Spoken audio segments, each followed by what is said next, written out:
Okay, so let's dive into some pretty interesting developments surrounding the Russia-Ukraine conflict and recent shifts in U.S. policy. Right.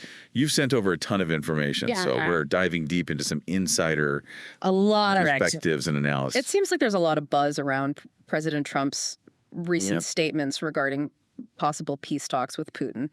Yeah, he's been holding court with the media, dropping hints about calls with Putin and making some pretty bold claims about diplomatic progress. On the surface, it sounds promising, but is there more to it than meets the eye? Well, consider this. Trump thrives on keeping people guessing.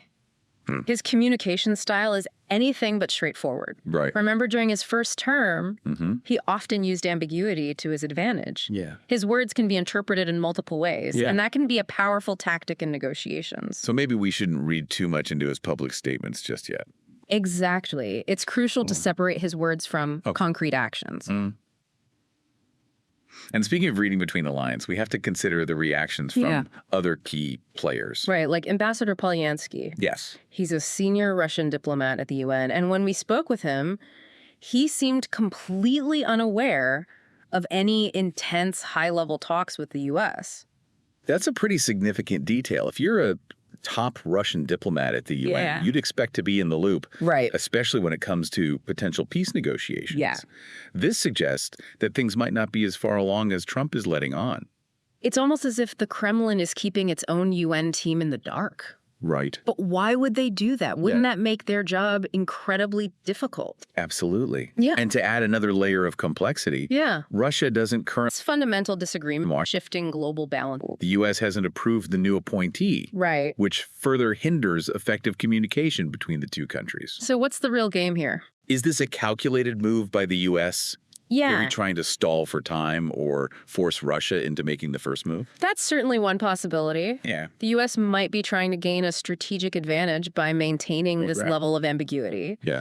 It keeps everyone on their toes and could potentially pressure Russia into making concessions. It's like a high-stakes poker game where everyone is trying to bluff their way to a win. Precisely. Yeah. And on that note, we can't overlook the impact of Trump's economic ideas on this whole situation. Yeah, his obsession with tariffs is creating a lot of uncertainty, both domestically and internationally. Yeah. He's proposing a 25% tariff on goods from Canada and Mexico, and 10% on China. This signifies a drastic departure from decades of U.S. economic policy. He's essentially turning away from the Washington Consensus, which championed free trade and globalization.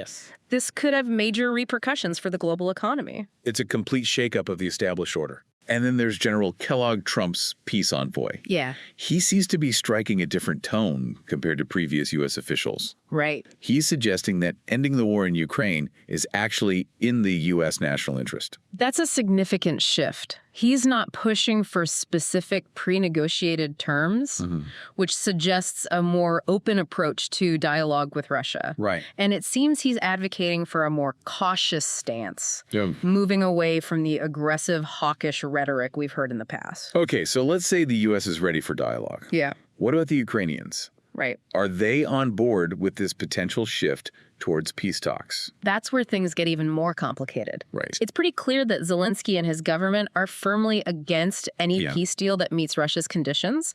They're in a very difficult position. It seems like they're caught between a rock and a hard place. Exactly. And to make matters worse, a Ukrainian representative at the Parliamentary Assembly of the Council of Europe actually suggested that the West should assassinate Putin. That's a pretty extreme statement. Yeah. It seems like tensions are reaching a boiling point. Absolutely.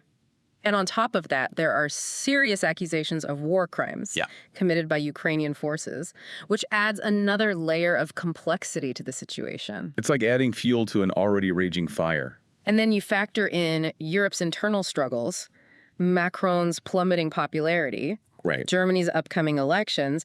It's becoming less and less likely that Europe will be able to present a unified front on Ukraine. This all seemed to support Ambassador Polyansky's argument. Maybe it's best to keep both the Ukrainians and the Europeans out of these initial peace talks. At least for now. It's a controversial stance, but one that's gaining traction. Okay.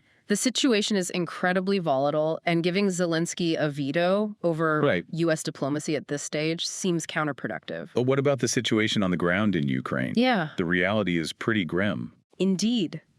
Desertion rates in the Ukrainian army are skyrocketing. Wow. Their forces are being systematically dismantled, and the Russian offensive is gaining momentum. It sounds like the situation is becoming increasingly dire. It is. It's becoming harder and harder to see how Ukraine can avoid a complete military defeat. Right. And this sense of urgency underscores the need for serious negotiations, and sooner rather than later. So we have Trump hinting at peace talks, but taking actions that seem to contradict that. We have the Russians seemingly out of the loop. Yeah.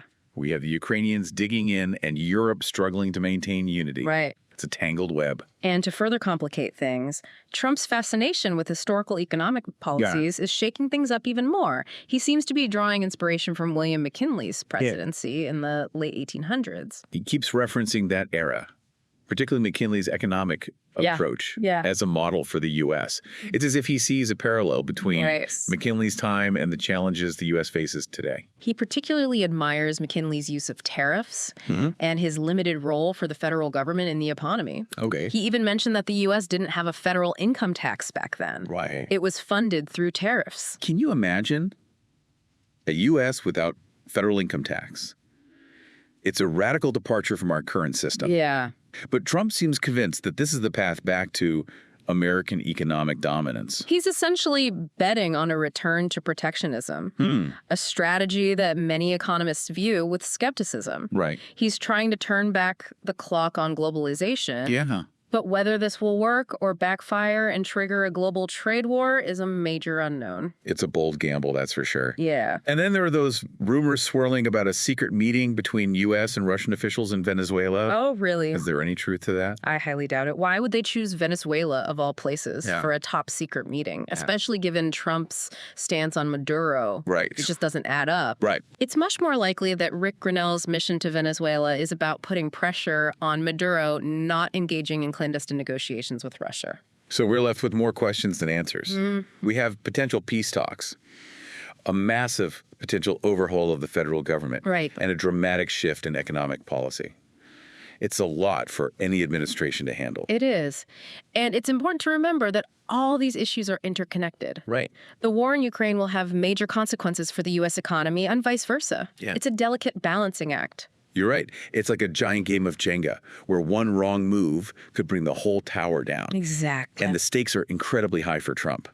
His legacy will be heavily influenced by how he navigates this incredibly complex situation. Absolutely. We're witnessing a pivotal moment in American history. Wow. The decisions made today will have a ripple effect for years to come. And let's not forget Europe's role in all of this. Right.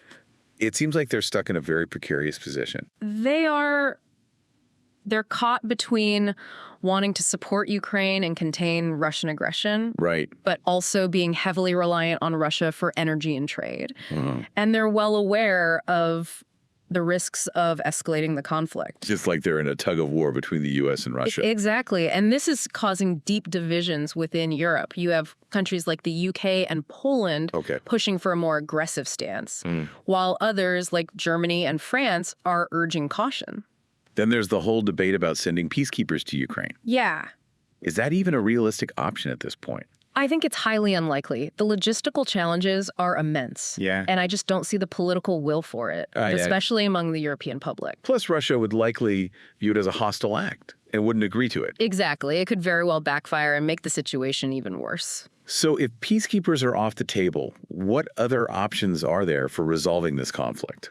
Ultimately, it boils down to diplomacy. The U.S. and Russia need to find a way to communicate with each other and address each other's concerns. But that's easier said than done right. Of course. But it's the only way forward. The alternative is continued bloodshed and the potential for a wider, more devastating conflict. So what are the chances of meaningful negotiations actually happening? Right. Is there any hope? It's hard to say for certain, but there are some potential glimmers of hope. Okay. General Kellogg's recent statements suggest a willingness to engage in dialogue. Yeah. And even Ambassador Polyansky's comments indicate that Russia might be open to talking. But the Ukrainians seem to be a major roadblock. Yeah. Will they be willing to compromise at all? That's the big unknown. Zelensky has shown no signs of backing down, and he's under immense pressure from hardliners within his own government. Plus, there's the whole issue of war crimes. If those accusations against Ukrainian forces are proven true, it could make negotiations even more difficult. Oh, absolutely. It would add another layer of complexity to an already challenging situation. It feels like the situation in Ukraine is becoming more and more intractable with each passing day. It's a deeply concerning situation. Yeah. It's difficult to predict how it will unfold. Right. But one thing is clear. The need for a peaceful resolution is more urgent than ever. And speaking of urgency, we can't ignore the increasingly dire situation on the ground. Right. The Ukrainian army is facing a brutal onslaught, and their ability to hold out is fading. The situation is critical. The Ukrainian army is being pushed back on multiple fronts. Oh, wow. And their losses are mounting. Desertion is rampant, and their equipment is being depleted at an alarming rate. It's a testament to the ferocity of the Russian offensive, but also points to deep-seated problems within the Ukrainian military that have been festering for years. Exactly. The Ukrainian army has long been plagued by issues like corruption and incompetence, and now those weaknesses are coming back to haunt them. And the longer the war drags on, the worse it will get for Ukraine. Absolutely. The Russian army is gaining momentum and shows no signs of easing up. Right. The more the Ukrainians resist, the more they will suffer. So is a Ukrainian collapse inevitable? Is it just a matter of time? It's certainly a possibility. Okay. The Ukrainian army is facing an incredibly difficult battle, and their chances of victory are diminishing by the day. It's a heartbreaking situation, and it raises serious questions about what the future holds for Ukraine. Indeed. The path ahead is fraught with uncertainty and peril. There's a lot to unpack here, and we've barely scratched the surface. Right. But before we move on to the next part of our deep dive, let's take a moment to reflect on what we've uncovered so far. It's clear that the situation in Ukraine is incredibly complex and fluid. Yeah. There are so many factors at play, and it's difficult to predict how things will ultimately unfold. We have conflicting narratives, hidden agendas, and a constant stream of new developments that make it challenging to separate fact from fiction. And yet it's crucial that we try.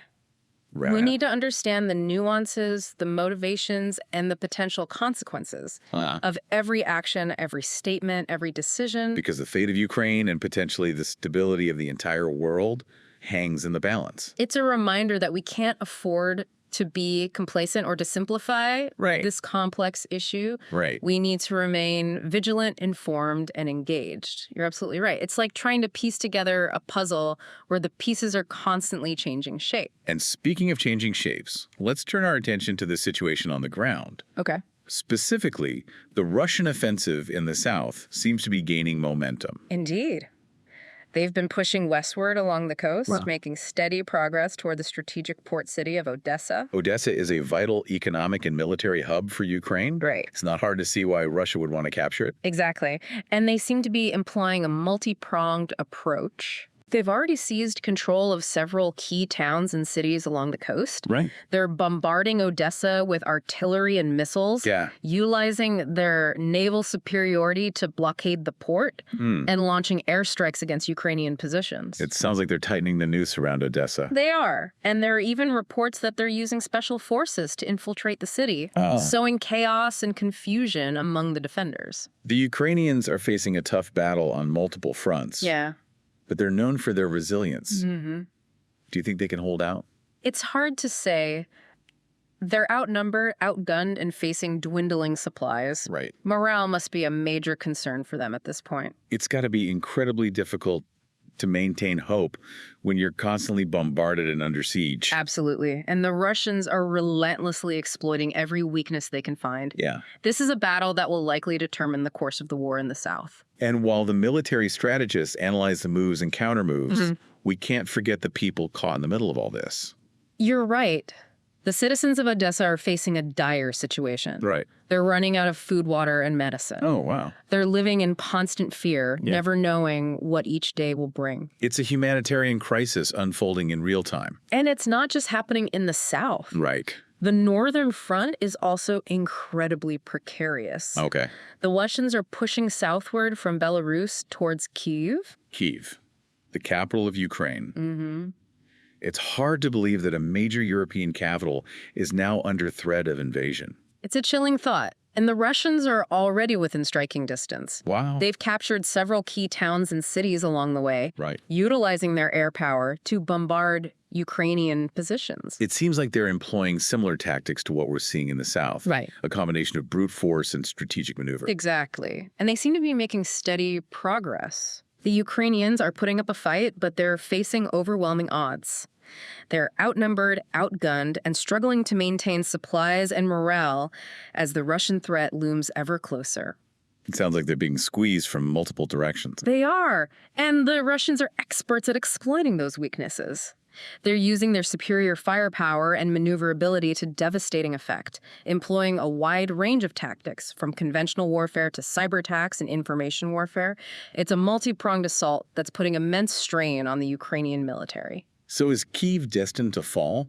Is it just a matter of time? It's hard to say for certain, but it's definitely a possibility. Right. The Russians seem determined to capture the capital, and they have the momentum on their side. Yeah. But the Ukrainians have shown remarkable resilience so far. The battle for Kyiv will be a decisive one, and the outcome will likely determine the fate of Ukraine. And as we've discussed, the situation for the people of Kyiv is becoming increasingly desperate. Absolutely. They're facing shortages of basic necessities like food, water, and medicine. They're living in constant fear of being killed or injured. Yeah. It's a humanitarian catastrophe unfolding before our very eyes. And this crisis extends far beyond the borders of Ukraine. Mm-hmm.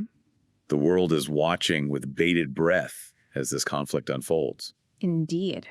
The situation in Ukraine has sent shockwaves through the international community.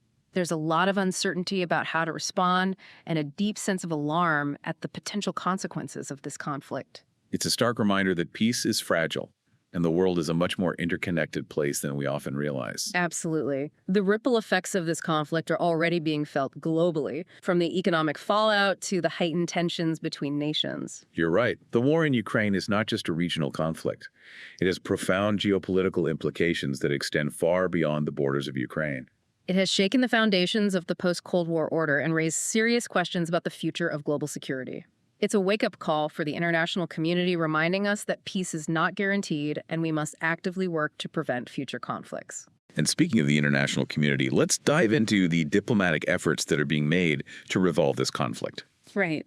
It seems like a lot of people are trying to find a peaceful solution, but progress has been slow. Diplomacy is crucial in any conflict. Yeah. But it's especially challenging in a situation as volatile and complex as this one. Right. It requires patience, persistence, and a willingness to compromise, which can be difficult to achieve when tensions are running high. And there are a lot of different players involved, each with their own agendas and interests. Exactly. You have Russia and Ukraine trying to find common ground. You have the United States and its European allies trying to pressure Russia and support Ukraine, and you have various international organizations like the United Nations and the OSCE trying to mediate between the parties. It's a crowded and often confusing diplomatic landscape. Where do we even begin to unravel this? Let's start by focusing on some of the key obstacles that are hindering progress. One of the main sticking points is the status of Crimea, which Russia annexed in 2014. All right, that's been a source of contention for years. Russia insists that Crimea is part of its territory. Yeah. While Ukraine demands its return. Okay. This fundamental disagreement is a major roadblock to any lasting resolution. And then there's the conflict in eastern Ukraine, which has been simmering for years. Exactly. Russian-backed separatists have been fighting Ukrainian government forces in the Donbas region. Right. And this conflict is another major obstacle to peace. Russia denies that it's supporting the separatists, but evidence suggests otherwise. Indeed. The evidence is quite compelling, and this ongoing conflict has created a humanitarian crisis in eastern Ukraine, with countless lives lost and millions displaced from their homes. It's a tragic situation. Yeah. And it's only one piece of a much larger geopolitical puzzle. Exactly. The war in Ukraine has global implications, and the world is grappling with how to respond. The West has imposed sanctions on Russia for its actions in Ukraine, but these sanctions have had limited impact so far. Russia has responded by imposing its own sanctions on the West, creating a tit-for-tat economic war that's hurting everyone involved. And the diplomatic efforts are further complicated by the involvement of other countries and organizations, each with their own motivations and interests. The U.S. is providing military and financial support to Ukraine. The European Union is imposing sanctions and providing aid. NATO is increasing its military presence in Eastern Europe. It's a lot of moving parts, and it can be difficult to see the bigger picture. It's important to remember that all these efforts, despite their limitations, are a testament to the importance of finding a peaceful solution to this conflict. Right. The world is watching, and the stakes are incredibly high. You're right. The future of Ukraine and the stability of the entire international system hangs in the balance. Let's try to break down the diplomatic efforts a bit further, starting with the United States. Right. What's been their role in all of this? The U.S. has been a key player in the Ukraine conflict since the very beginning. Yeah. They've provided billions of dollars in military and financial aid to Ukraine, and they've imposed tough sanctions on Russia, targeting its economy and its political elite. So they're taking a more direct approach than the EU, right, which seems to be focusing more on diplomacy and economic sanctions? That's right. The U.S. has also taken a leading role in diplomatic efforts to resolve the conflict. Okay. Engaging in numerous high-level meetings and negotiations, and working closely with European allies to coordinate a response to Russia's actions. But hasn't the U.S. approach been criticized for being too hawkish, too focused on military support, which could potentially escalate the conflict? Yes, there are certainly criticisms from both sides. Right. Some argue that the U.S. focus on military support has actually made a diplomatic solution more difficult, while others contend that the U.S. hasn't done enough to support Ukraine and should provide even more military aid. It's a complex and controversial issue with no easy answers. That's the nature of geopolitics. Yeah. But one thing is clear. The U.S. is a major player in this conflict. Right. And their actions will continue to shape the course of events. What about the European Union? Yeah. What role have they played in this crisis? The EU's approach has been somewhat different from that of the U.S. Right. They've focused more on diplomacy and economic sanctions, providing financial aid to Ukraine, and engaging in numerous diplomatic efforts to resolve the conflict. But as you mentioned earlier, the EU's efforts have been hampered by internal divisions. Yes, that's been a major obstacle for them. Right. Some EU member states, particularly those bordering Russia, like Poland and the Baltic states, have taken a more hawkish stance towards Russia. Okay. While others like Germany and France have been more reluctant to confront Russia directly, perhaps due to their economic ties. Exactly. These divisions have made it difficult for the EU to present a united front in their dealings with Russia, and they've made it harder to impose truly effective sanctions. So while they might share the same goal of finding a peaceful solution, their differing approaches and internal divisions have made it difficult for them to exert the kind of pressure needed to bring Russia to the negotiating table. That's right. And it's important to remember that diplomacy takes time. Yeah. It's a slow and often frustrating process, but it's the only viable path towards a lasting peace. And speaking of diplomacy, let's talk about NATO. Okay. They seem to be playing a more indirect role, but their involvement has definitely heightened tensions. NATO is a military alliance formed during the Cold War to counter the Soviet Union. Right. After the collapse of the Soviet Union, NATO expanded eastward, incorporating many former Soviet republics and Warsaw Pact countries. And Russia has viewed this expansion as a direct threat to its security. Exactly. They see it as a betrayal of promises made after the Cold War and as a deliberate attempt to encircle and contain Russia. So it's no surprise that the war in Ukraine has led to NATO stepping up its military presence in Eastern Europe. Right. They've deployed troops and equipment to member states bordering Russia. Okay. And they've conducted military exercises in the region. Which, of course, has further angered Russia, who sees these actions as provocative and destabilizing. Absolutely. NATO insists that its actions are purely defensive and intended to deter Russian aggression. But from Russia's perspective, it looks like a direct threat. Exactly.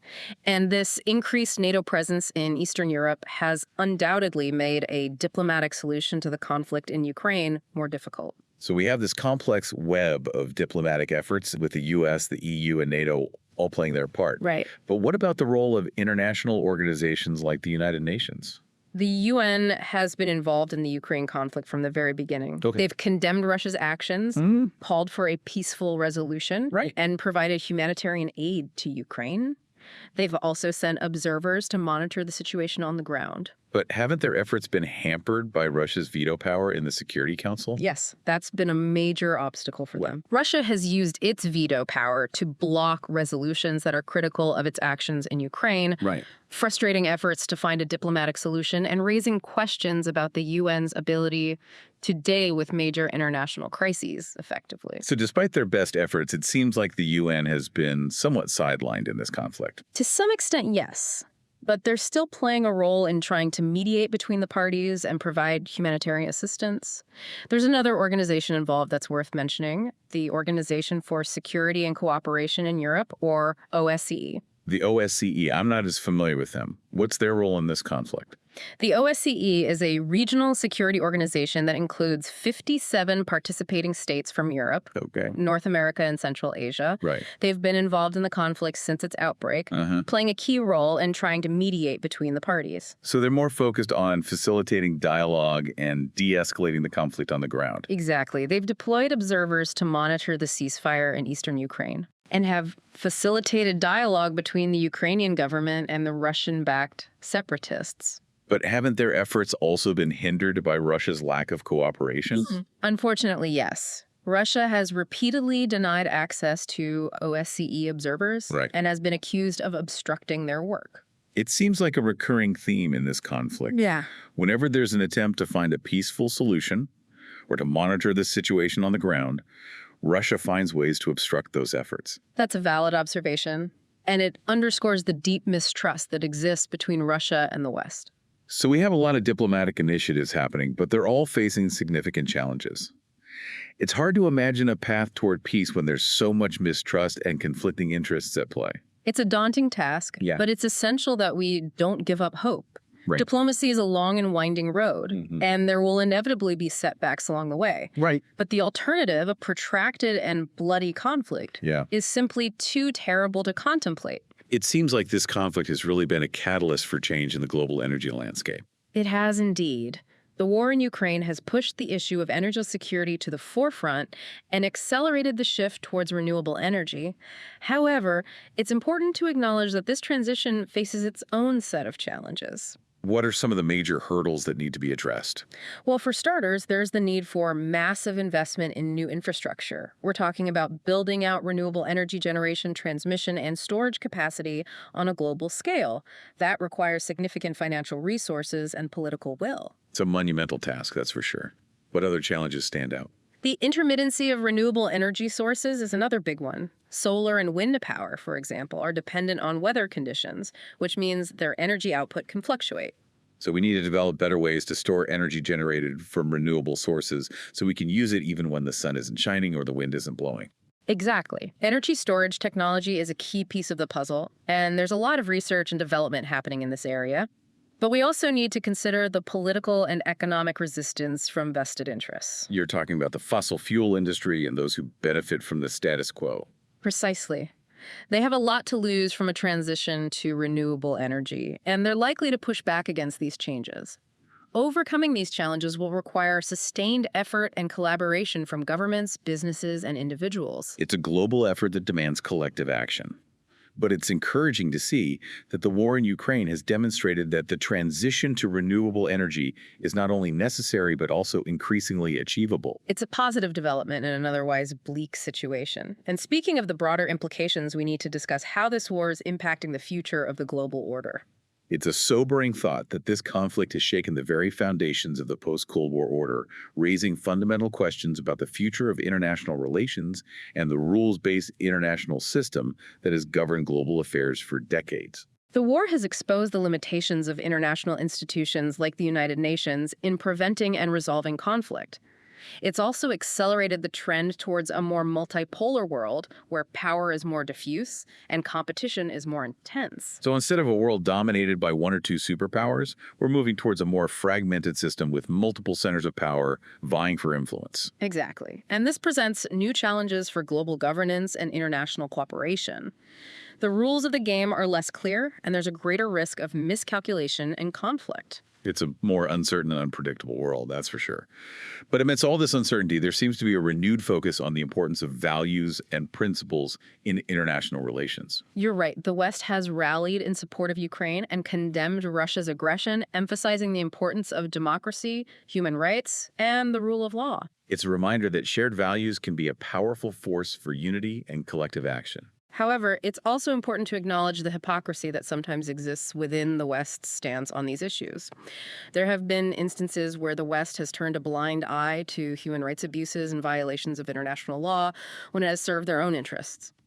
So while it's encouraging to see this defense of democratic values, it's crucial that the West applies these principles consistently and holds itself accountable to the same standards it demands of others. Absolutely.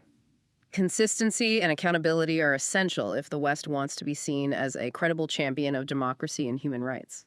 The war in Ukraine is a pivotal moment in history. It's reshaping the global landscape and forcing us to rethink our assumptions about the world. It's a wake-up call reminding us that the world is not static, that the international order is constantly evolving, and that we need to be prepared to adapt to these changes. And amidst all the challenges, there are also opportunities to build a better future. It's up to us to seize those opportunities and shape the global order in a way that promotes peace, stability, and prosperity for all. We need to strengthen international institutions, promote dialogue and diplomacy, and find ways to cooperate on shared challenges like climate change pandemics and global inequality. It's a daunting task, but it's essential if we want to create a more just and peaceful world. And speaking of different perspectives, it's important to acknowledge the various narratives that are shaping our understanding of this conflict. You're right. There's the Ukrainian perspective, which emphasizes Russia's aggression, and the Ukrainian people's valiant resistance. There's the Russian perspective, which portrays the conflict as a defensive measure against NATO expansion and Western encroachment. And then there's the Western perspective, which condemns Russia's actions and calls for a strong international response. But it's crucial to recognize that there are many other perspectives beyond these dominant narratives. Absolutely. We need to listen to the voices of those who are often marginalized or overlooked, including those living in the affected regions, those from neighboring countries, and those from the global south. Their perspectives can offer valuable insights and challenge our assumptions. It's a reminder that complexity is inherent in any conflict, and we can't afford to oversimplify the situation or ignore the nuances. And in our quest to understand this complexity, we need to be aware of the role of propaganda and misinformation. In today's interconnected world, information is a weapon, and it's being used by all sides in this conflict to shape public opinion and advance their agendas. It's a reminder that we need to be critical consumers of information-checking sources, considering biases, and seeking out diverse perspectives. We need to be wary of echo chambers and filter bubbles where we only encounter information that reinforces our existing beliefs.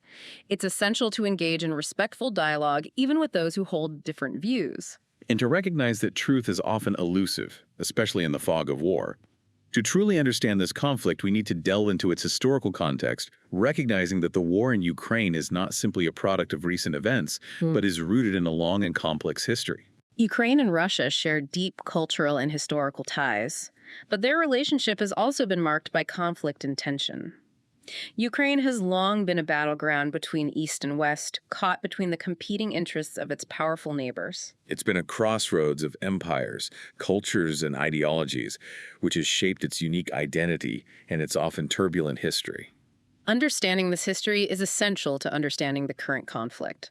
It provides context for the current tensions and helps to explain the motivations and perceptions of the parties involved. It's a reminder that history matters, that the past is never truly past, and that the echoes of past conflicts can continue to reverberate in the present. And speaking of echoes, we can't overlook the geopolitical dynamics that are playing out on a global stage. The war in Ukraine is not simply a regional conflict. It has profound implications that extend far beyond the borders of Ukraine. The conflict has shaken the foundations of the post-Cold War order and raised serious questions about the future of global security.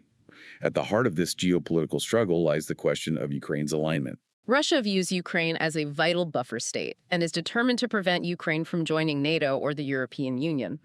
They see this as an existential threat, a direct challenge to their security and sphere of influence. While the West views Ukraine as a sovereign nation and supports its right to choose its alliances, they see Russia's actions as a violation of international law and a threat to the liberal international order.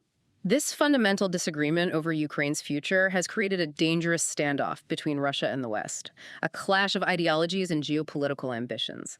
And it's unfolding against the backdrop of a shifting global balance of power. The rise of China as a global power and the relative decline of the U.S. has created a more multipolar world where power is more diffuse and competition is more intense. The war in Ukraine has become a test of wills between Russia and the West, a battle for influence and dominance in this new geopolitical landscape. The outcome of this conflict will have far-reaching consequences for the global balance of power and for the future of international security. And it's likely to reshape alliances, redefine spheres of influence, and set the stage for future conflicts. It's a reminder that we're living in a pivotal moment in history, a time of great uncertainty and transformation, where the choices we make today will shape the world for generations to come. So as we navigate this complex and volatile landscape, it's essential that we proceed with caution, wisdom, and a commitment to peace. The stakes are simply too high to do anything less. I completely agree. The war in Ukraine is a tragedy for all involved, and it's a stark reminder of the fragility of peace and the devastating consequences of conflict. We must work together to find a path towards a more peaceful and just world, a world where dialogue and diplomacy prevail over violence and division. Subscribe to our podcast, which is available on Spotify, Apple Podcasts, and YouTube. We are here to make things clear.